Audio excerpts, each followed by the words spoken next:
आप लोगों ने रिसेंट की वॉर में अभी देखा होगा, ईरान के पास इतनी बेहतरीन और खतरनाक मिसाइल्स हैं जो इसराइल के आयरन डोम को भी फेल कर चुकी हैं। ईरान पर 1979 के बाद जो सैंक्शन लगते हैं, इस्लामिक रेवोल्यूशन के बाद जो वेस्ट के साथ रिलेशंस कोलैप्स होते हैं, नॉर्थ कोरिया के ऊपर जो 2006 के बाद मल्टीपल सैंक्शंस लगते हैं, जब नॉर्थ कोरिया ने अपना पहला न्यूक्लियर टेस्ट कंडक्ट किया। लेकिन आज ग्राउंड रियलिटी कुछ और है। आज ये दोनों कंट्रीज टेक्नोलॉजी में, मिसाइल टेक्नोलॉजीज में इतने ज़्यादा आगे बढ़ चुकी हैं। इसराइल का जो आयरन डोम है वो भी फेल हो चुका है। और यहाँ एक अनकंफर्टेबल ट्रुथ निकल के सामने आता है। देखो, आप सैंक्शन लगाने के बावजूद किसी देश को नहीं रोक सकते, तो फिर होता क्या है?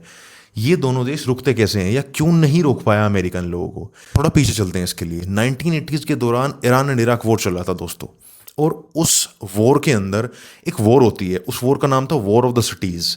उस फेज में जहां इराक ने ईरानियन सिटीज के ऊपर हंड्रेड्स ऑफ मिसाइल बरसाई, ईरान ने उस चीज से सबक लिया।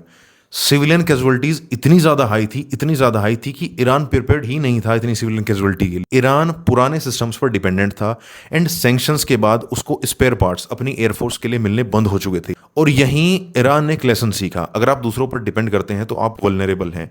फॉर एग्जाम्पल, मिडल ईस्ट जो आजकल यूएस के अम्ब्रेला के अंदर रहता है, उसने यही सीख आज ली है।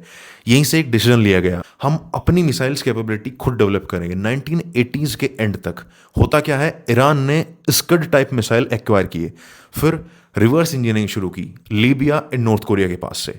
आज ईरान के शाहिब 3 जो मिसाइल्स हैं, उसकी जो रेंज है, आप दोस्तों हैरान होंगे, 1000 से 2000 किलोमीटर तक माना जाता है। सिजिल मिसाइल जो सॉलिड फ्यूल बेस्ड मिसाइल है, उसकी रेंज 2000 किलोमीटर से एस्टिमेट ज्यादा की जाती है। रिपोर्ट्स के मुताबिक ईरान के पास थाउजेंड्स ऑफ मिसाइल का स्टॉक पाइल है, पूरी की पूरी अंडरग्राउंड मिसाइल सिटी बेसिस उसके पास है।